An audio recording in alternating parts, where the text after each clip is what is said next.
All right, we're back, and I didn't show the setup for this, but this is our crank puller installer. I'm going to get this somewhat firmly tightened down. I'm going to show you. We have our crank in place. I went through and oiled up with pre-assembly lube the crankshaft and got it in a certain place, but I got all the bearings, a certain amount of this assembly lube, and now we're kind of precariously going to start pulling this crankshaft into place so it'll be firmly seated. And this can be a little bit of a,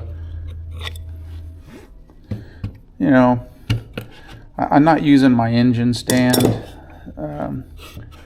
These boards are my engine stand. It's what I learned with, and it might get a little precarious here, but basically what we're doing, let me see if I can show you progress as we're going. It's very important to keep track of the connecting rod. Oh yeah, so everything kind of fell down, no big deal. Let's see if we can show progress here as we pull this. Being sure not to let it get in a bind. You might be able to see here that we're advancing here. Here I can just almost get my finger in between the cases and the case and the part of the connecting rod, crankshaft, and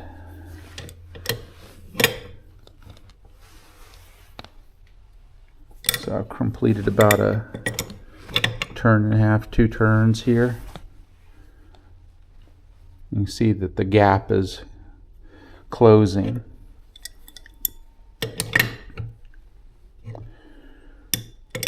Very tight tolerances. As we're getting more into it, it's becoming a lot less resistance, and we will get this in place here. And when it's done, it's done. And there is a clearance between the crankshaft and the cases. But when this is seated, we should achieve that. Okay, so it's not advancing anymore, and now I'm backing off of it. There we go. So just to show the tear down of this,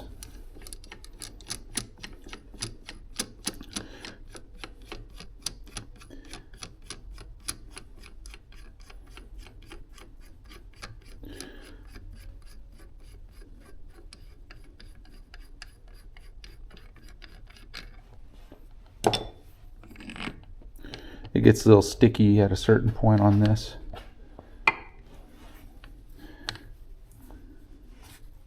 Because I wasn't very nice to it. No, that's not it.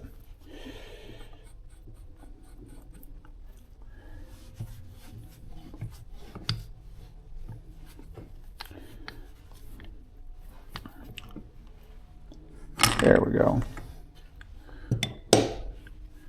And this piece is attached to it this way.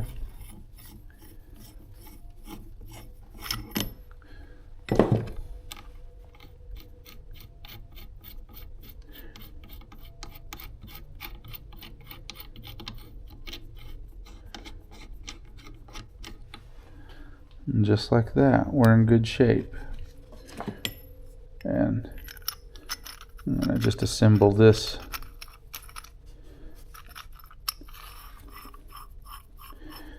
because this is probably going to be the next one that I work with. It also came with this.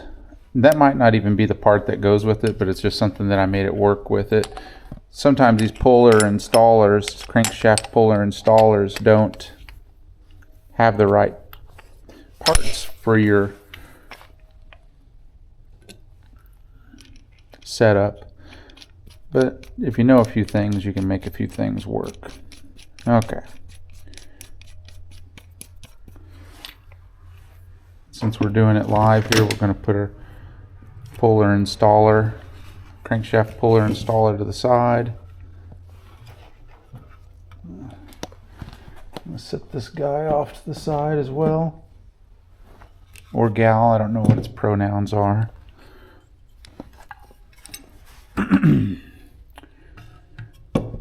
And there we go. We have an installed crankshaft. It's not in a bind. It's happy. And I'm going to douse this before, on our final install, I'm going to douse this. Make sure this is good and pre-oiled. But the money shot is right here. And to be fair, I didn't do any prep work for this shot, so you're just along for the ride, I'm afraid.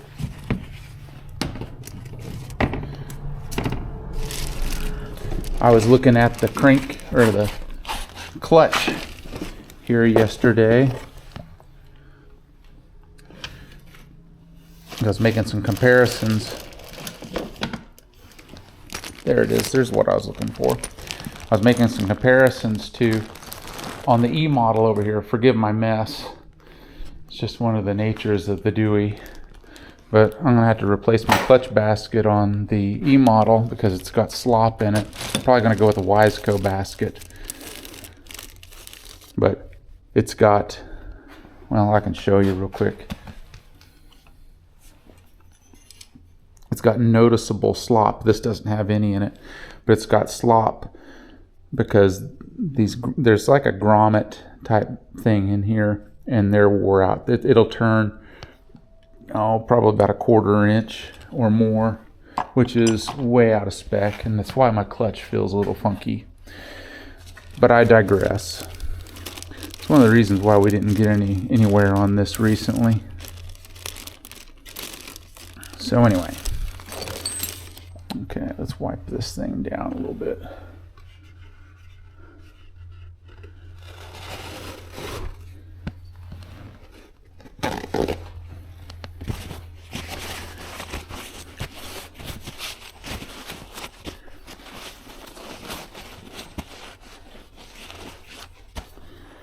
Okay.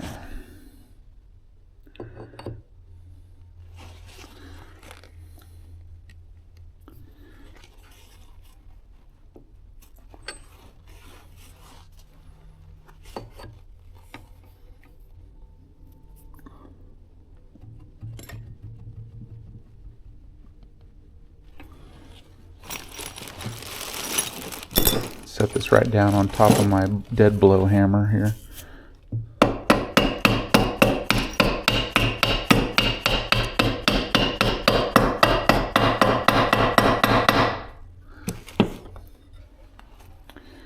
And that magical point that we're going to measure is right here, because that's where they're going to be.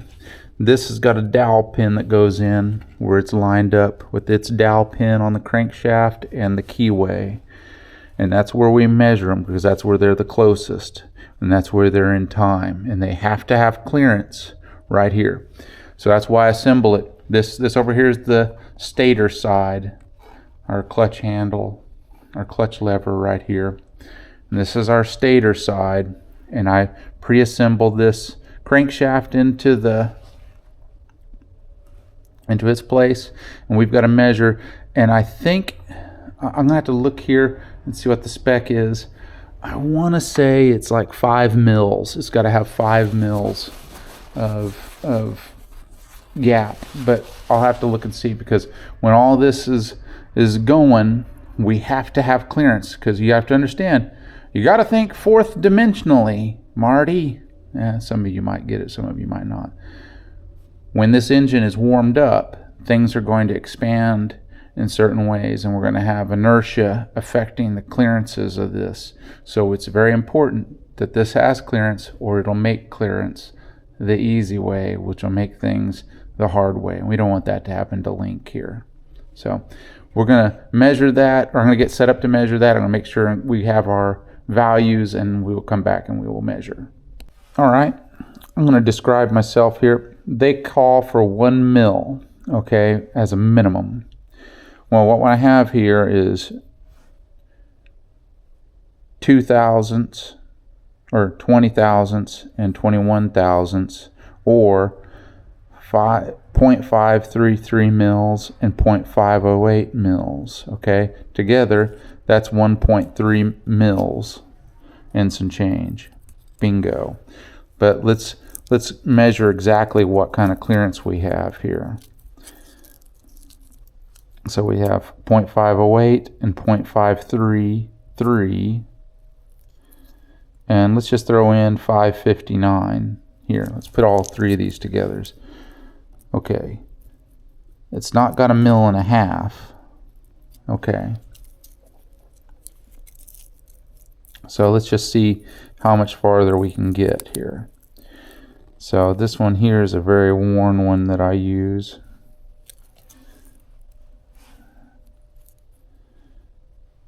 And this is 229.229. So that's 1.25 mils. All right. And we got a slight drag there.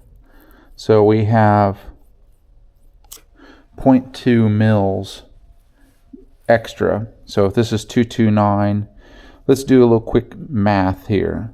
So 508 plus 0.508 and 0.533 makes a grand total of 1.041 mils right there, just those two.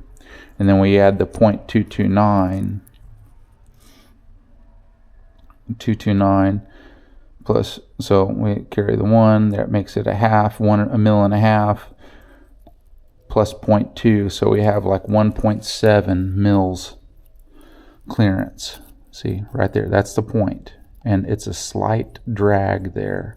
So we're going to call it a 1.7-ish mils clearance. So that makes us plenty of clearance between the crankshaft and the counterbalancer.